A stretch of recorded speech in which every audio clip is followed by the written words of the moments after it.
Hi students, my self Manish Kumar और आप देख रहे हैं अपना favourite channel tricky chemistry by Manish sir. तो देखो, जो बीएससी फाइनल ईयर की ऑर्गेनिक केमिस्ट्री जो अपन ने स्टार्ट कर रखी थी, उसमें जो हेट्रोसाइक्लिक कंपाउंड का चैप्टर चल रहा था, उसमें मैंने आपको पहले जो फ्यूरेन और पायरोल जो थे उनकी सिंथेसिस की रिएक्शंस, उनके केमिकल रिएक्शंस, उनकी रेजोनेटिंग स्ट्रक्चर, जितनी भी प्रॉपर्टीज थी वो सब मैंने आपको बता दी थी। तो आज की क्लास में अपन जो हेट्रोसाइक्लिक कंपाउंड्स हैं उन्हीं में ही जो 5 मेंबर्ड जो रिंग थी उसमें थर्ड जो एक कंपाउंड बचा हुआ था जिसको बोलते हैं थायोफीन। क्या बोलते हैं? थायोफीन। ठीक है। और इनकी नोमेनक्लेचर भी बताया था आपको कि जैसे सल्फर आता तो थायो और 5 मेंबर्ड होता तो ओल। तो जैसे इसको बोलेंगे अगर जैसे जो नाइट्रोजन, ऑक्सीजन और सल्फर आने पर इनके आगे ओल लग रहा था तो थायोल जैसे ये यहाँ पर है, इसका आईपीसी नोमेनक्लेचर है ये। तो आज की क्लास आपके लिए बहुत ज्यादा इंपॉर्टेंट रहने वाली है। सभी यूनिवर्सिटीज है ना, उनके अंदर इसमें से क्वेश्चन पूछे जाते हैं। तो आज अपन जो क्लास है उसको स्टार्ट करने से पहले आपसे एक रिक्वेस्ट है कि आप अगर वीडियो पहली बार देख रहे हैं तो आप जो चैनल है उसको सब्सक्राइब करके बेल आइकन को प्रेस कर दीजिए। और अगर वीडियो आपको अच्छे लग रहे हैं तो लाइक और कमेंट कर दें। और अगर इससे पहले का नॉलेज आप लेना चाहते हैं तो पिछले वीडियोस जो आप यहाँ से देख सकते हैं। देखो, मैं आपसे प्रॉमिस करता हूँ कि आपको जो ऑर्गेनिक केमिस्ट्री है बहुत इजी लगने लग जाएगी। और जो रिएक्शंस हैं उनको मैं लर्न करने का मेथड बताऊंगा आपको। जैसे रिएक्शंस तो आपको कहीं भी मिल जाएगी, नोट्स भी मिल जाएंगे आपको, बुक में भी आप देख सकते हो, लेकिन उनको लॉन्ग टाइम तक याद कैसे रखें, याद कैसे रख सकते हैं, वो चीज मैं आपको यहाँ पर सिखाऊंगा। ठीक है। तो देखते हैं, ज्यादा टाइम वेस्ट नहीं करते हुए आज की क्लास को स्टार्ट करते हैं। तो आज से जो टॉपिक अपना होगा वो होगा थायोफीन। और थायोफीन जो उसकी स्ट्रक्चर होती है ये, इसमें ये जो पोजीशंस होती है, ये वाली पोजीशंस, यहाँ पर क्या होते हैं? कार्बन। मतलब अगर इसको ओपन करके लिखें तो ओपन करके लिखेंगे तो इस तरीके से होगा ये CH CH फिर CH CH और यहाँ पर आ जाएगा S। ठीक है। तो ये होता है थायोफीन। अब थायोफीन फॉर्मेशन कर कह सकते हैं तो कुछ रिएक्शंस ऐसी हैं जो ओनली सिलेबस इंक्रीज करने के लिए काम में आती है, कभी भी यूनिवर्सिटीज में क्वेश्चन पूछा नहीं जाता उनमें से। ठीक है। जैसे सबसे पहली बात, थायोफीन जो है वो नेचर में किस फॉर्म में प्रेजेंट होता है? तो जो कोलतार होता है, कोलतार जिसको जनरल लैंग्वेज में डामर बोलते हैं अपन, तो कोलतार के अंदर ये बेंजीन के साथ प्रेजेंट होता है। और एरोमेटिक होने की वजह से इसकी ज्यादातर प्रॉपर्टीज जो बेंजीन से मैच भी करती हैं, इसलिए इसको थोड़ा सा मुश्किल होता है। बेंजीन जो मिक्सर होता है कोलतार, उसमें से निकालना थोड़ा मुश्किल होता है, लेकिन वहां से इसको सेपरेट कर सकते हैं। और एक ऑयल होता है जिसको बोलते हैं सेल ऑयल। ठीक है। हिंदी मीडियम में भी इसको कोलतार और सेल का तेल ही बोलते हैं। ठीक है। तो फर्स्ट रिएक्शन देखो यहाँ पर, फ्रॉम एसिटिलीन। एसिटिलीन का मतलब क्या होता है? एसिटिलीन का मतलब होता है एथाइन या इथाइन। इसका मतलब हुआ CH ट्रिपल बॉन्ड CH। अब देखो, आपको यहाँ से क्लियर पता चल गया होगा। देखो, रिएक्शन आपको करानी आनी चाहिए, रिएक्शन आपको दिख रही है, अब इससे कोई मतलब नहीं है तो आपको बुक में भी दिख सकती थी। याद कैसे रखेंगे, यही चीज मैंने आपको कही है। इसको देखो, आपको एसिटिलीन का फॉर्मूला आना चाहिए बस। उसके लिए क्या करना होगा कि CH ट्रिपल बॉन्ड CH इसका फॉर्मूला होता है। अब देखो इसमें CH कितने हैं, तो CH कितने हैं? 4। इसका मतलब CH ट्रिपल बॉन्ड CH कितनी बार लेना पड़ेगा? 2 बार। अब इसमें कौन है यहाँ पर? सल्फर। तो सल्फर का ऐसा कोई कंपाउंड लेना पड़ेगा जिसके अंदर सल्फर प्रेजेंट हो और जो अदर सब्सटेंस प्रेजेंट हो। तो सिंपलेस्ट कंपाउंड अपन यहाँ पे ले लेते हैं H2S। क्या ले लेते हैं? H2S। अब सारी चीजें अपने पास हो गई। यहाँ पर 4CH है, 4CH है, ये H2 एक्स्ट्रा है। इसका मतलब क्या करना है आपको? इस H2 को यहाँ से हटा दो और रिमेनिंग जो ग्रुप बचाना उसको आप यहाँ पे अटैच कर दो। तो ये अपने पास आंसर क्या आ जाएगा? थायोफीन। ठीक है, समझ गए? तो आप इस तरीके से पता लगाओ खुद। जैसे एसिटिलीन था, अब इसमें एसिटिलीन कितने चाहिए होंगे आज तो आपको पता है, लेकिन आगे आने वाले जो रिएक्शंस होंगी, बहुत सारे रिएक्शन होने के बाद कैसे पता चलेगा? तो आप हमेशा ध्यान रखो कि कितनों की रिक्वायरमेंट है, उसका फॉर्मूला जो है आपको याद होना चाहिए। ऐसे नेक्स्ट जो रिएक्शन है वो है फ्रॉम एन ब्यूटेन। एन का मतलब है नॉर्मल, नॉर्मल मतलब स्ट्रेट चेन, सारे के सारे एक ही साथ ही कनेक्ट हो, कोई भी ब्रांच नहीं हो। तो एन ब्यूटेन ये हो गया। अब देखो इसमें कितने कार्बन है? 4। इसमें भी कितने कार्बन थे? 4 ही थे, लेकिन सल्फर चाहिए यहाँ पर, तो यहाँ पर डायरेक्ट इससे रिएक्शन करा दी सल्फर से। लेकिन इसमें तो जितने कार्बन और जितने हाइड्रोजन है उतने कार्बन हाइड्रोजन इसके अंदर है, लेकिन इसमें हाइड्रोजन एक्स्ट्रा है। तो इसमें क्या करना पड़ेगा? हाइड्रोजन का रिमूवल करना पड़ेगा।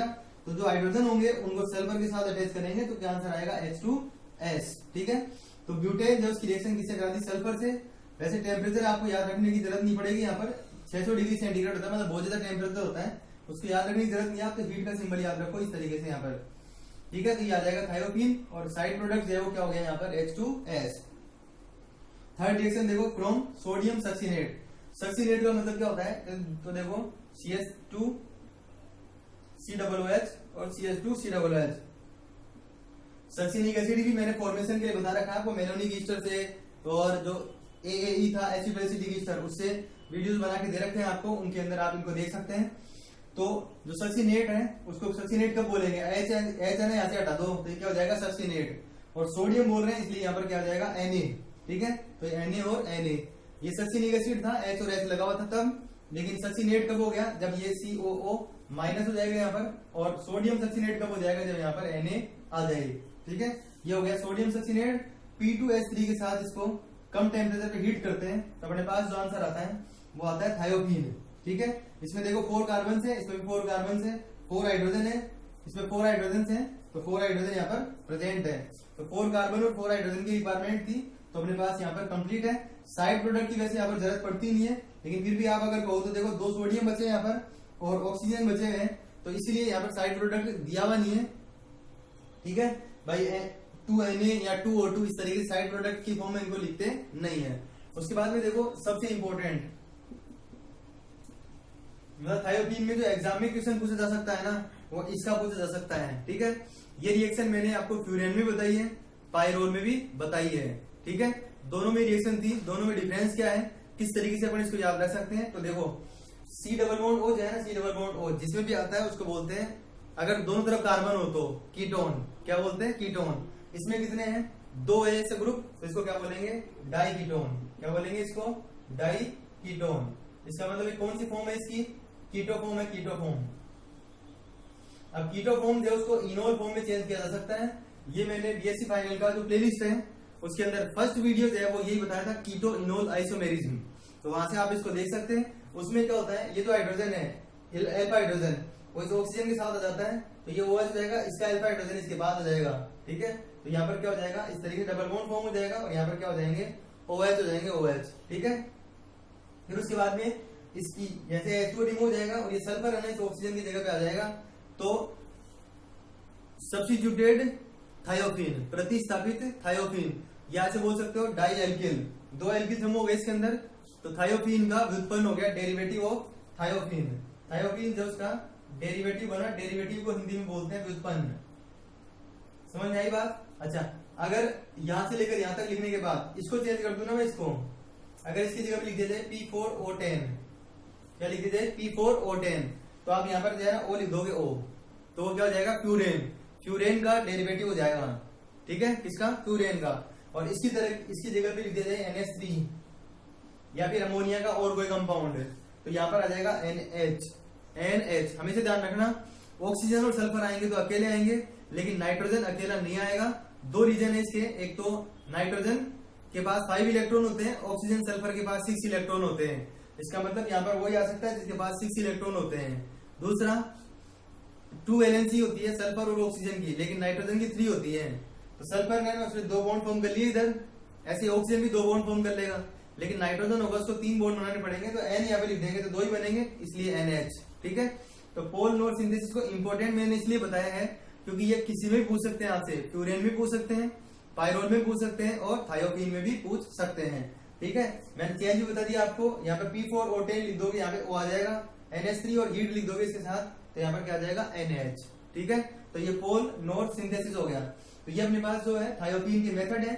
अब अपन देख रहे हैं यहाँ पर कि जो थायोपीन है उसकी जो एरोमेटिसिटी होती है, मतलब जो रेजोनेटिव स्ट्रक्चर है, उनको यहाँ पर अपन देखते हैं, ठीक है।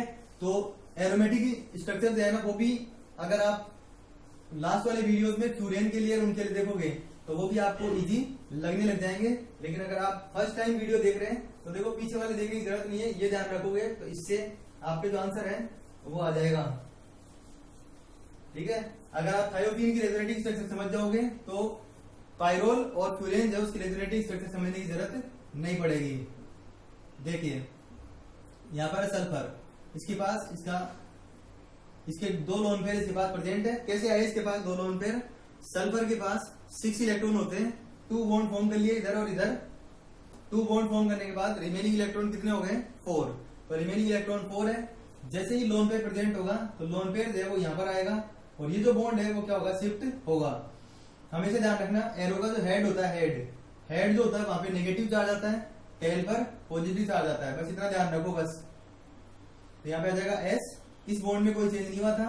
यहाँ पर देना, यहाँ पर ये लोन पेयर इधर शिफ्ट हो गया, इस पॉजिटिव चार्ज को चलो मैं नीचे लिख देता हूँ, इधर इस पे पॉजिटिव चार्ज आएगा, इसका एक लोन पेयर यहाँ पर प्रेजेंट है। ठीक है, अब इस जगह पे क्या बन जाएगा, डबल बॉन्ड और यहाँ पर नेगेटिव। हमेशा ध्यान रखना कि जब भी दो इलेक्ट्रॉन शिफ्ट होते हैं ना तो बॉन्ड फॉर्मेशन होगा, क्योंकि एक बॉन्ड फॉर्म करने के लिए दो इलेक्ट्रॉन आपको चाहिए। ठीक है, अब इसकी नेक्स्ट वाली स्ट्रक्चर जो है वो कौन सी होगी, तो यहाँ पर जो कार्बन है उसके पास 5 इलेक्ट्रॉन हो गए, क्योंकि नेगेटिव चार्ज आने की वजह से कितना हो जाता है, यहाँ पर 1 इलेक्ट्रॉन बढ़ जाता है। तो देखो इस कार्बन के पास पहले 4 इलेक्ट्रॉन थे, माइनस आने की वजह से 5 हो गए। उसके बाद एक वैलेंसी इधर कंप्लीट है, एक वैलेंसी इधर कंप्लीट है और एक हाइड्रोजन अटैच है यहाँ पर, तो 3 वैलेंसी कंप्लीट है, 2 इलेक्ट्रॉन यहाँ पर बच गए। तो यही वाली कंडीशन इसके अंदर आ जाएगी। इस लोन पेयर को आप यहाँ पे भेज दो, ये जो बॉन्ड है वो कहाँ पे आ जाएगा, इधर, ये जो बॉन्ड है वो इधर शिफ्ट हो जाएगा। तो आपके पास जो आंसर आएगा, इसमें देखो कोई चेंज नहीं हुआ है, ये ऐसे कैसे रहेगी, इसमें कोई भी चेंज नहीं हुआ, इस वाले बॉन्ड में भी कोई चेंज नहीं हुआ, ये ऐसे कैसे आ जाएगा, ये पेयर इधर आया, इसका मतलब डबल बॉन्ड यहाँ पे बन जाएगा और नेगेटिव चार्ज यहाँ पर, जहाँ पे नेगेटिव आया वहां पे क्या बन जाता है, पेयर बन जाता है। इसको फिर शिफ्ट करेंगे इधर, तो ऐसे में ये डबल बॉन्ड इधर शिफ्ट हो जाएगा। तो अपने पास जो नेक्स्ट स्ट्रक्चर आएगी इसकी वो कौन सी हो जाएगी, इसमें फिर से चेंज नहीं होगा, ये जो डबल बॉन्ड है वो कहाँ पे फॉर्म हो गया, इधर, और यहाँ पर इसमें कोई चेंज नहीं हुआ था, नेगेटिव चार्ज इस जगह पे आ गया। फिर उसके बाद में लास्ट जो पॉसिबिलिटी है वो है कि ये यहाँ पर आ जाए और ये इधर शिफ्ट हो जाए। ठीक है, तो इसकी लास्ट जो स्ट्रक्चर है वो कौन सी बन सकती है, इसकी जो लास्ट स्ट्रक्चर है वो ये बनेगी। ठीक है, तो थायोफीन है ना, थायोफीन, उसकी रेजोनेटिंग स्ट्रक्चर आपसे पूछे, क्या पूछे, अनुनादी संरचनाएं, रेजोनेटिंग स्ट्रक्चर्स, ये है resonating structures of thiophene, resonating structures of thiophene. एक बार फिर बता देता हूँ, क्योंकि हो सकता है आपसे एक क्वेश्चन पूछा जा सकता है कि रेजोनेटिंग स्ट्रक्चर बनाओ थायोफीन की। करना क्या था कि सल्फर के पास 6 इलेक्ट्रॉन होते हैं, 2 बॉन्ड फॉर्म हो गए, एक लोन पेयर यहाँ पर प्रेजेंट है, उस लोन पेयर को नीचे दे देगा ये, और ये पाई बॉन्ड है वो इधर शिफ्ट हो जाएगा। हेड जो होता है, हेड एरो का जो हेड होता है, हेड उसके ऊपर नेगेटिव चार्ज आता है, और टेल जो होती है ना, टेल, उसके ऊपर पॉजिटिव चार्ज आता है। अब देखो कुछ लोग ऐसे बोलते हैं कि सर हम ऐसे याद कैसे रखेंगे, हम भूल जाते हैं ऐसी चीजों को, तो उसके लिए मैंने ट्रिक बना रखी है कि देखो नेगेटिव का मतलब क्या हुआ, नेगेटिविटी। तो अपनी जो नेगेटिविटी है, बुरे ख्याल जो है वो कहाँ पे आते हैं, वो आते हैं दिमाग के अंदर, हेड में आते हैं। ठीक है, क्योंकि टेल तो अपनी होती ही नहीं है। हमेशा ध्यान रखना कि जो बुरे ख्याल है, अब कुछ लोग ऐसे भी बोलेंगे कि सर अच्छे ख्याल भी तो दिमाग में ही आते हैं। ठीक है, तो अच्छे का मतलब ये नहीं हुआ कि पॉजिटिव है वो, तो कहने का जो मतलब हुआ वो ये हुआ कि इस तरीके से आप याद रखो कि हेड जो होता है ना, हेड, उसमें बुरे ख्याल आते हैं, नेगेटिविटी की तरफ जल्दी आकर्षित होता है इंसान, और माइंड से जो है वो ये होता है। तो यहाँ पर हेड जो है उसके ऊपर नेगेटिव चार्ज हुआ, तो इसको अपन ने शिफ्ट कर दिया, यहाँ पर टेल पे पॉजिटिव चार्ज आया, ये पॉजिटिव चार्ज आ गया, जहां पर इलेक्ट्रॉन शिफ्ट हुए वहां पे डबल बॉन्ड बन गया, यहाँ पे नेगेटिव चार्ज, और नेगेटिव चार्ज की वजह से यहाँ पर 5 इलेक्ट्रॉन हो गए थे, इसलिए एक लोन पेयर बच गया। तो यही वाली कंडीशन आ गई कि ये पेयर इधर शिफ्ट हुआ, बॉन्ड इधर शिफ्ट हो जाएगा, तो ये स्ट्रक्चर आ गई। फिर उसके बाद में इसको इधर शिफ्ट किया, तो नेगेटिव चार्ज है वो सेकंड एरो के हेड पे आएगा, सेकंड एरो के हेड पे, जैसे इसमें फर्स्ट एरो ये, सेकंड एरो ये, सेकंड एरो के हेड पे आ गया यहाँ पर नेगेटिव चार्ज। ऐसे ही सेकंड एरो का हेड ये हुआ, यहाँ पे नेगेटिव आ गया, फिर यहाँ से लेकर यहाँ तक जा रहे हैं, तो सेकंड एरो का हेड जो है ना वो ये हुआ, तो यहाँ पे आएगा नेगेटिव चार्ज। ऐसे ही सेकंड एरो का हेड ये है, तो नेगेटिव चार्ज यहाँ पर आ गया। अब आप सोच रहे थे कि सर अभी आपने कहा था कि अगर ये ध्यान रखोगे तो फ्यूरेन और पायरोल की स्ट्रक्चर जो है वो याद करने की जरूरत नहीं पड़ेगी। तो देखो मैं आपको कह रहा हूं अभी भी कि ये दोनों की स्ट्रक्चर, रेजोनेटिव स्ट्रक्चर है ना, वो बिल्कुल भी याद नहीं करनी पड़ेगी अगर ये स्ट्रक्चर आपको पता है तो।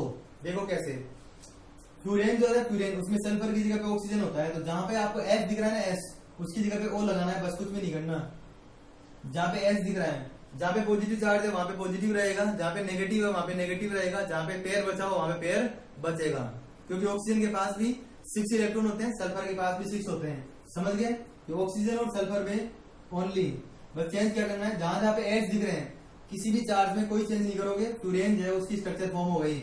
फिर आता है पायरोल, पायरोल जो है उसमें जहां पे भी आपको सल्फर दिख रहा है, सल्फर, जैसे मैं इसको पायरोल में कन्वर्ट करूं तो जहां पे सल्फर दिख रहा है वहां पे क्या कर देंगे अपन, NH, इस तरीके से क्या कर देंगे, NH कर देंगे, NH।